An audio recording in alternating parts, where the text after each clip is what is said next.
आप सभी को प्रेरणा टीवी चैनल की तरफ से नमस्कार। उत्तर प्रदेश सरकार ने महिला सशक्तिकरण को लेकर एक बड़ा और महत्वाकांक्षी लक्ष्य तय कर लिया है। राज्य की 1 करोड़ ग्रामीण महिलाओं को आर्थिक रूप से आत्मनिर्भर बनाकर लखपति दीदी बनाने की योजना पर सरकार अब बड़ी ही तेजी से आगे बढ़ने जा रही है। इस पूरे रोड मैप को लेकर उप मुख्यमंत्री केशव प्रसाद मौर्य ने साफ संदेश दिया है कि महिला सशक्तिकरण ही आत्मनिर्भर गांव और समृद्ध भारत की नींव है। लेकिन सवाल यह है कि सरकार यह सब करेगी कैसे। लखनऊ में आयोजित UPSRNM यानी कि उत्तर प्रदेश ग्रामीण राज्य आजीविका मिशन की राज्य स्तरीय कार्यशाला में उप मुख्यमंत्री ने अपने अधिकारियों को मिशन से जुड़े लोगों की इस लक्ष्य को प्राथमिकता के साथ पूरा करने का निर्देश दिया है। बताया गया कि उत्तर प्रदेश राज्य ग्रामीण आजीविका मिशन प्रदेश में 1 करोड़ महिलाओं को लखपति दीदी की श्रेणी में लाने के लिए कार्य करेगा और यह सब होगा स्वयं सहायता समूह की मदद से। केशव प्रसाद मौर्य ने कहा कि स्वयं सहायता समूह की ताकत से न सिर्फ महिलाओं की आमदनी बढ़ेगी बल्कि गांव की आर्थिक तस्वीर भी बदल जाएगी। तो अब जानते हैं कि क्या है लखपति दीदी योजना का प्लान। सरकार का लक्ष्य है कि ग्रामीण इलाकों में सेल्फ हेल्प ग्रुप्स यानी कि स्वयं सहायता समूह से जुड़ी महिलाओं की सालाना आय कम से कम 1 लाख तक पहुंचाई जाए। इसके लिए महिलाओं को स्वरोजगार, कृषि आधारित गतिविधियों, पशुपालन, हस्तशिल्प, फूड प्रोसेसिंग और बेकिंग सेवाओं और तकनीकी सहायता से जोड़ा जाएगा। योजना के तहत महिलाओं को ट्रेनिंग, बाजार से जोड़ने के बैंक लोन और सरकारी योजनाओं का सीधा लाभ यहाँ पर दिया जाएगा। लेकिन यहाँ से सवाल आता है कि आखिर स्वयं सहायता समूह है क्या।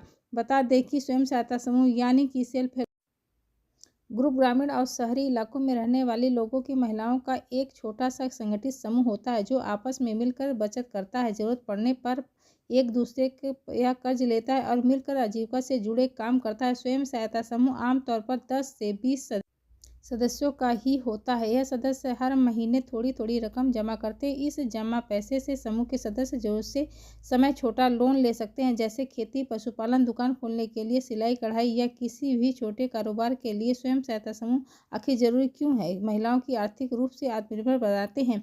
दूसरा, गाँव में रोजगार और स्वरोजगार बढ़ाते हैं। साहूकार पर इस पे निर्भरता जो वो कम हो जाते हैं और साथ ही महिलाओं का आत्मविश्वास और सामाजिक सम्मान भी इससे बढ़ता है। सरकारी योजनाएं भी जमीन तक पहुंच पाती हैं। यही कारण है कि केशव प्रसाद मौर्य ने कहा कि मिशन के उद्देश्यों को हासिल करने के लिए विभिन्न योजनाओं के बीच बेहतर समन्वय बिल्कुल जरूरी है। उन्होंने समूहों की संख्या बढ़ाने की, सक्रिय समूहों को एक बार फिर से सक्रिय करने और नमो ड्रोन दीदी, BC सखी, बैंक सखी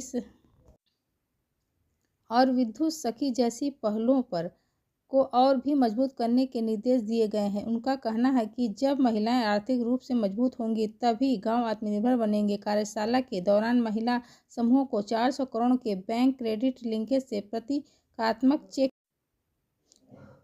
भी यहां पर सौंप दिया गया। इसके साथ ही BC सखी कार्यक्रम के तहत bank of Baroda, Punjab national bank, central bank of India और यूनियन बैंक ऑफ इंडिया के साथ में समझौता ज्ञापन पर भी हस्ताक्षर किए। इसमें ग्रामीण महिलाओं को बैंकिंग सेवाओं से जोड़ने में बड़ी मदद मिलेगी। आपको बता दें कि कार्यक्रम में उत्कृष्ट कार्य करने वाली कई महिलाओं को यहाँ पे सम्मानित भी किया गया है। जिन महिलाओं को सम्मानित किया गया उनके नाम है देवरिया की किरण शर्मा और कौशाम्बी की सरिता देवी, जो लखपति दीदी से जुड़ी हुई हैं। बाराबंकी की लक्ष्मी देवी और उन्नाव की शशि सिंह, जो कि विद्युत सखी योजना है, जुड़ी हैं। वहीं रायबरेली की मोनी चौरसिया और शोभ यादव की BC सखी से जुड़ी हैं और अंबेडकर नगर की रेणु विश्वकर्मा और सुल्तानपुर की श्रेया तिवारी, जो कि बैंक सखी से जुड़ी हैं। इन सभी को उप मुख्यमंत्री ने प्रस्तावित पत्र देकर यहां पर सम्मानित किया है। इतना ही नहीं, सरकार ने आजीविका मिशन से बेहतर प्रदर्शन करने के लिए वाराणसी, अंबेडकर नगर और बिजनौर के उपायुक्त और उनकी टीम को भी यहाँ पर सम्मानित दिया।